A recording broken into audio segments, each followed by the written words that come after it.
तो हेलो जी दोस्तों, मेरा नाम है आशीष और स्वागत करता हूं मैं आप सभी का टेक फायर स्पिरिट चैनल के एक और नए वीडियो में। तो जैसे कि आप जानते ही हो, हमने पिछले वाले एक वीडियो में MySQL को इंस्टॉल किया था और मैंने किया था वादा आपसे कि इस बार मैं आपको सिखाने वाला हूं JDBC यानी जावा डेटाबेस कनेक्शंस के बारे में। तो हम इस वीडियो ट्यूटोरियल सीरीज में सीखेंगे कि हम जावा का डेटाबेस कैसे क्रिएट कर सकते हैं और डेटाबेस को कनेक्शंस कैसे दे सकते हैं। लेकिन उससे पहले हमें एसक्यूएल लैंग्वेज सीखना बहुत ही मैंडेटरी है। अगर आपको एसक्यूएल नहीं आता तो कोई बात नहीं, इस वाले वीडियो में मैं आपको बताने वाला हूं कि आप MySQL में एक लोकल यूजर अकाउंट कैसे क्रिएट कर सकते हैं। और इसके बाद वाले नेक्स्ट वीडियो में मैं आपको बताऊंगा कि एसक्यूएल की बेसिक्स कमांड्स कौन कौन सी होती है और किस किस कमांड से आप अपने डेटा में इंसर्शन, डिलीशन और मॉडिफिकेशन, अपडेशन कर सकते हैं। तो बिना कुछ देर किए चलिए शुरू करते हैं। लेकिन उससे पहले मैं बता दूं कि मैंने जो उस वाले वीडियो में MySQL का वर्जन इंस्टॉल किया था वो था 5th वर्जन। तो मैंने इस वाले वीडियो में 8 वर्जन यूज किया है। तो मैंने जो 5th वाला वर्जन था उसको अज्यूम करके ये लॉजिक लगाया कि जो 5th वाला वर्जन था वो थोड़ा स्लो वर्क कर रहा था मेरे पीसी में, इसलिए मैंने 8th वर्जन डाउनलोड किया। अब वो नॉर्मल वर्क कर रहा है। तो अगर आपके पीसी में भी 5th वाला वर्जन थोड़ा स्लो वर्क करता हो, यानी ओपन करने में या फिर ओपन होने में उसको टाइम लगता हो, तो आपको भी जरूरत है उसे अपग्रेड करने की। तो दोस्तों, आपको करना सिर्फ इतना है कि जो आपने 5th वाला वर्जन इंस्टॉल किया था उसे सिर्फ अनइंस्टॉल कर दीजिए और उसके ऊपर 8th वर्जन इंस्टॉल कीजिए। तो चलिए दोस्तों, बिना कुछ देर किए शुरू करते हैं। तो मैं 8 वाला वर्जन पहले से ही इंस्टॉल कर चुका हूँ। तो आपको उससे पहले बता दूं कि ये 8 वाला वर्जन और 5th वाला वर्जन इंस्टॉलेशन स्टेप्स बिल्कुल ही सेम है। अगर आपने वो वाली सारी स्टेप्स फॉलो की है तो आप 8 वाला वर्जन भी इंस्टॉल कर सकेंगे। लेकिन सिर्फ उसमें कंडीशन इतनी रहेगी कि आपको विजुअल स्टूडियो C++ 2015 को इंस्टॉल करना पड़ेगा अपने मशीन में। तो दोस्तों, आपने अगर इंस्टॉल कर लिया हो 8 वाला वर्जन या फिर MySQL का लेटेस्ट वाला वर्जन, तो कोई चिंता की बात नहीं, कैरी ऑन विथ मी। तो ये हमारा डैशबोर्ड वाला पेज है। तो इस वाले पेज में हमें सिर्फ लोकल इंस्टेंस MySQL यही वाला बटन मिलने वाला है। ये वाला बटन आपको नहीं मिलेगा शायद से, क्योंकि ये मैंने कस्टम से क्रिएट किया है। ये वाला लोकल यूजर अकाउंट है जो मैंने MySQL में क्रिएट किया है। तो आप चले जाइए अपने MySQL के इंस्टेंस MySQL यानी रूट वाले अकाउंट में। सिंपली आपको करना बस इतना है कि इस पे क्लिक करना है और आपको ये मांगेगा पासवर्ड। तो आपको आपने जो पासवर्ड स्टार्टिंग में यानी इंस्टॉलेशन के टाइम में दिया था वही पासवर्ड यहाँ पास करना है और सिंपली यहाँ ओके पे क्लिक कर देना है। और जैसे ही आप ओके पे क्लिक करते हो तो आपका MySQL सर्वर ओपन होना शुरू हो जाएगा। तो आप देख सकते हैं यहाँ कि ये वाली जो सारी विंडो है ये हमारा शीमा है। शीमा के बारे में मैं आपको बताना चाहूंगा। जो शीमा होता है वो हमारे डेटाबेस का रेप्लिका होता है, यानी शीमा में हमारे डेटाबेस में क्या क्या स्टोर्ड है आप देख सकते हैं। यानी ये जो मैंने टेबल का डेटाबेस स्टोर किया है, तो आपको मैं एक एग्जांपल देके बताता हूँ।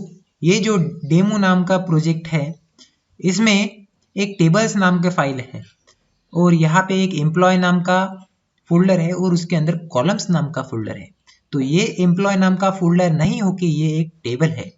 तो इस टेबल में मैंने एम्प्लॉय की डिटेल्स डाली है, जैसे हर कॉलम को एक ID, last name, first name, email, department, salary और रिज्यूमे पास किया है।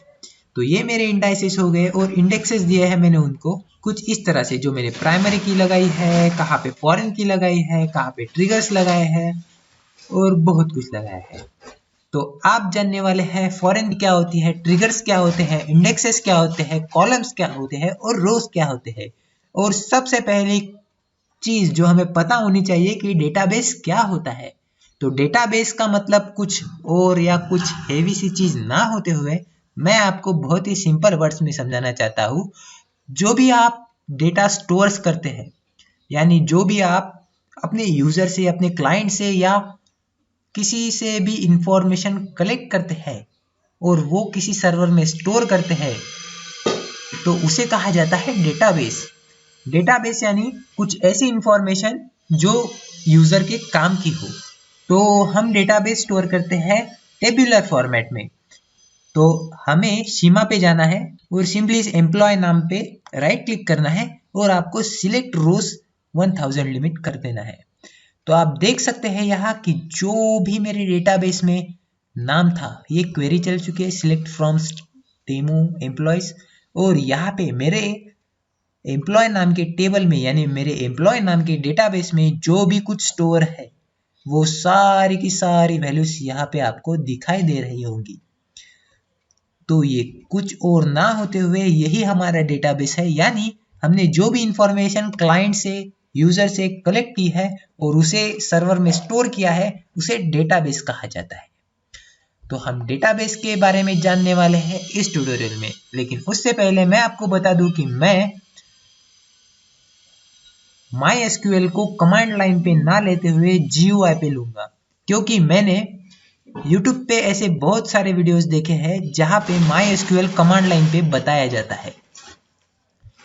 तो मैंने सोचा कि क्यों ना कुछ यूनिक किया जाए, क्योंकि MySQL को कमांड लाइन पे बहुत सारे लोग जानते हैं लेकिन MySQL को ग्राफिकल यूजर इंटरफेस के बारे में ज्यादा लोग नहीं जानते। तो चलिए बिना कुछ देर किए शुरू करते हैं। मैं आपको बताना चाहता हूँ कि ये वाली जो है ये एग्जीक्यूट क्वेरी है, यानी ये हमारी जो क्वेरी है इसकी रन बटन है। अगर हमने इसे सिंपली सिलेक्ट किया और रन किया तो ये हमारा डेटाबेस शो हो जाएगा। तो आप देख सकते हैं यहाँ ये रिफ्रेश हो गया है क्योंकि मैंने इस क्वेरी को रन किया है। और ये वाली जो है ये स्टॉप क्वेरी है। अगर आपकी क्वेरी एग्जीक्यूट हो रही हो और आप उसे स्टॉप करना चाहते हो तो आपको ये लाल बटन दबाना है। हालांकि ये अभी लाल नहीं है, ये अभी ग्रे है क्योंकि हमारी क्वेरी स्टॉप हुई है। अगर हमारी क्वेरी चल रही होती तो ये बटन लाल रंग का दिखाई देता आपको। तो दोस्तों आप देख चुके हैं यहाँ की SQL के GUI यानी ग्राफिकल यूजर इंटरफेस को हम कैसे हैंडल कर सकते हैं। तो ये हमारा सीमास वाला बटन है और उसके बाजू में ही हमें एडमिनिस्ट्रेशन का बटन दिखाई देता है। तो हमें सिंपली इस पे क्लिक करना है और यहाँ पे जो भी नाम आते हैं वो आप पढ़ लीजिए। तो इसके बारे में आपको मैं थोड़ी सी जानकारी देना चाहूंगा। ये जो सर्वर स्टेटस है ये हमारे पोर्ट का स्टेटस है, यानी हमने ये जो सर्वर बनाया है वो सर्वर किस पोर्ट पे कैसे रन हो रहा है, यानी वो रन हो रहा है या वो इस वक्त के समय स्टॉप है।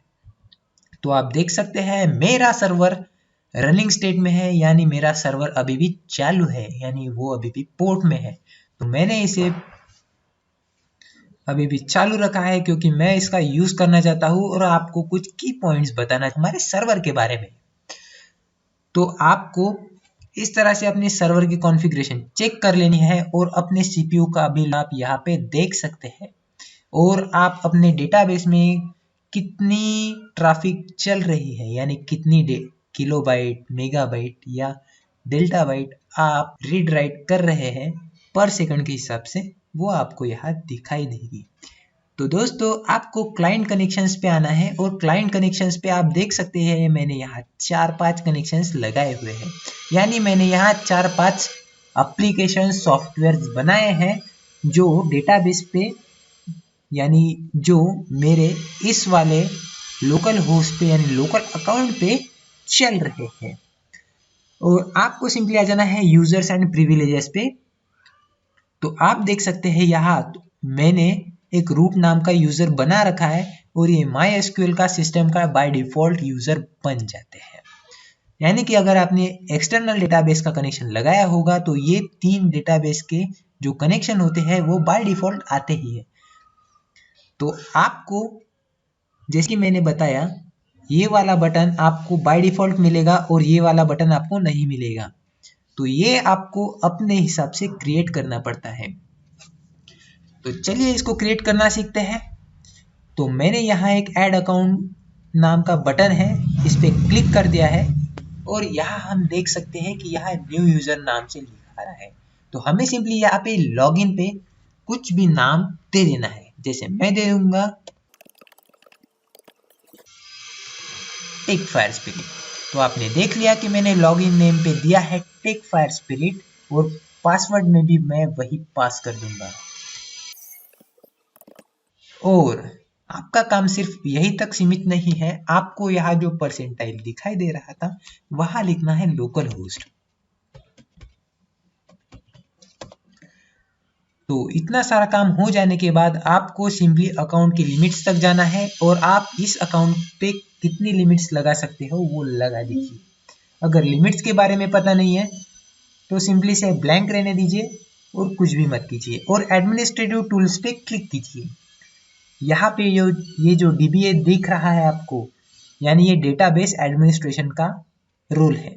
तो आप अपने इस अकाउंट को यानी इस लोकल वाले अकाउंट को कौन सा रोल देना चाहते हैं, जैसे database administrator, maintenance admin, process admin, user admin, security admin, monitor admin, DBM admin, DB designer admin या रेप्लिकेशन एडमिन या बैकअप एडमिन, जो भी प्रिविलेजेस देना चाहते हैं वो आप दे सकते हैं।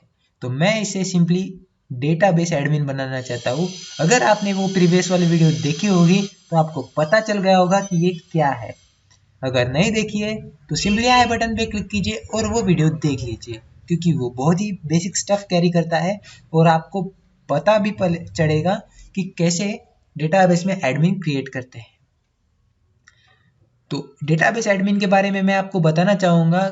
जो डेटाबेस एडमिन होता है उसके लिए सारी कमांड्स फ्री होती है, यानी वो किसी भी डेटाबेस में अल्टर कर सकता है, कोई भी डेटाबेस क्रिएट कर सकता है, डिलीट कर सकता है, टेबल ड्रॉप कर सकता है, फाइल बना सकता है, ब्लॉब क्रिएट कर सकता है, क्लॉब क्रिएट कर सकता है, डेटाबेस को अपडेट कर सकता है या फिर उसे शट डाउन भी कर सकता है।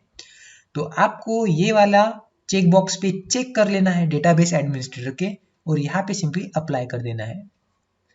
तो आप देख सकते हैं यहाँ मैंने जैसे ही अप्लाई किया तो यहाँ एक टेक फायर स्पिरिट नाम का डेटाबेस यानी एक लोकल यूजर क्रिएट हो गया है।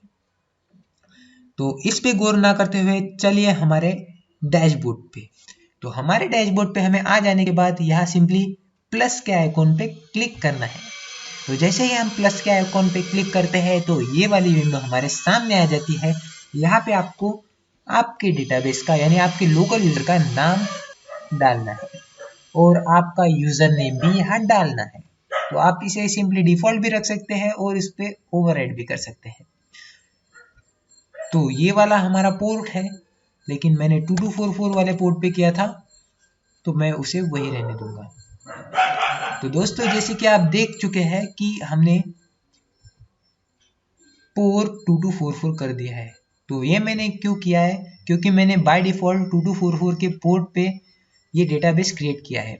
अगर आप 3306 के पोर्ट पे ये डेटाबेस क्रिएट करते हो तो आपको 3306 का पोर्ट ही देना पड़ेगा, क्योंकि उसके सिवा आपका डेटाबेस टेस्ट नहीं किया जा सकता। तो दोस्तों आपको सिंपली कैरी करना है ये सारा स्टफ और सिंपली टेस्ट कनेक्शन ये वाली बटन पे क्लिक कर देना है। तो ये हमें पासवर्ड मांगेगा, आपको सिंपली वही पासवर्ड यहाँ देना है जो आपने प्रीवियसली इस डेटाबेस को दिया था, यानी इस लोकल अकाउंट को दिया था। तो मैं यहाँ पासवर्ड पास कर चुका हूँ और ओके पे क्लिक करूंगा। तो जैसे ही मैं ओके पे क्लिक करता हूँ ये हमें ये वाला मैसेज शो करता है। इस वाले मैसेज में लिखा है सक्सेसफुली MySQL कनेक्शन मेड। तो हमें एक लोकल यूजर अकाउंट क्रिएट कर दिया है बाय डिफॉल्ट। तो हमें सिंपली ओके पे क्लिक कर देना है और ये हमारा टेक फायर स्पिरिट नाम का एक और लोकल यूजर तैयार हो गया है। तो दोस्तों इस तरह से आप अपने डेटाबेस में एक लोकल यूजर को क्रिएट कर सकते हैं और उसको एंट्री दे सकते हैं। तो आई होप दोस्तों कि आप जान चुके होंगे कि कैसे आप अपने लोकल यूजर को क्रिएट कर सकते हैं। तो अगर आपको इसको ओपन करना है तो सिंपली इस पर क्लिक कीजिए और आप उस डेटाबेस के अंदर चले जाओगे। तो आप देख सकते हैं यहाँ ये मेरा लोकल यूजर है जो मैंने टेक फायर स्पिरिट बनाया हुआ है। आई होप दोस्तों कि इस वीडियो के बाद आप सीख चुके होंगे कि कैसे डेटाबेस को हैंडल किया जाता है और कौन कौन से बटन से क्या क्या इंस्टेंस कैरी होते हैं। तो सिंपली अगर आप इसके बारे में नहीं जानते हो तो इसके बारे में आपको फिर से एक बार बताना चाहूँगा कि ये जो मैंने लोकल इंस्टेंस बनाया है यानी लोकल यूज़र अकाउंट बनाया है, ये मेरे प्रीवियस वाले लोकल यूज़र अकाउंट को हैंडल कर सकता है, क्योंकि ये मेरा जो है टेकफायर स्पिरिट नाम का ये डेटाबेस एडमिनिस्ट्रेटर है। तो इस तरह से आपको सारी की सारी एडमिनिस्ट्रेशन टूल्स के बारे में पता चल जाना चाहिए। तो स्टार्टअप शटडाउन के बारे में आपको मैं बताना चाहूँगा। ये जो स्टार्टअप शटडाउन है ये सर्वर के बारे में है। तो अगर आपका सर्वर रनिंग स्टेट में है, जैसे कि मैंने आपको पहले ही बताया था, ये जो है ये रनिंग स्टेट में है। अगर आपका सर्वर ये ग्रीन कलर का सिंबल दिखाता है और अगर आपका सर्वर रनिंग स्टेट में है तो आपको ये वाला सिंबल दिखाई देगा। तो अगर आपको ये वाला सिंबल दिखाई दे तो कोई भी टेंशन मत लीजिए, सिंपली ठंडे दिमाग से आप अपने इंस्टेंस में स्टार्टअप शटडाउन नाम का जो ऑप्शन है इस पे क्लिक कीजिए और यह जो स्टॉप लिखा आ रहा है इसके सामने एक स्टार्ट सर्वर नाम का बटन है, उस पे क्लिक कर दीजिए। तो आपके सामने एक पॉपअप आ जाएगी, सिंपली उसे यस कीजिए और उसे यस करने के बाद आपका सर्वर बाय डिफॉल्ट और बहुत ही आराम से मक्खन की तरह चलना शुरू हो जाएगा। तो आप देख सकते हैं यहाँ मैंने सर्वर स्टॉप किया था और सर्वर फिर से स्टार्ट कर दिया है। तो इस तरह से आप अपने सर्वर को यानी अपने पोर्ट को जो डेटाबेस में चल रहा है उसे हैंडल कर सकते हैं। तो दोस्तों मैं आपको बताना जो चाहता था वो मैंने बता दिया है, और आपको कुछ और एक्स्ट्रा नॉलेज गेन करनी हो तो बने रहिए इस वीडियो के साथ, वरना आप इसको एग्जिट कर सकते हैं या स्किप कर सकते हैं। तो दोस्तों हमें परफॉर्मेंस में डैशबोर्ड के अंदर ये वाला ऑप्शन दिखाई देता है। तो आप सिंपली डैशबोर्ड पे क्लिक कीजिए और आपने जो भी डेटाबेस बनाया होगा, यानी वो MySQL का होगा, InnoDB का डेटाबेस होगा या फिर नेटवर्क स्टेटस होगा, तो वो आपको पूरी तरह से यहाँ पे दिखाई देगा।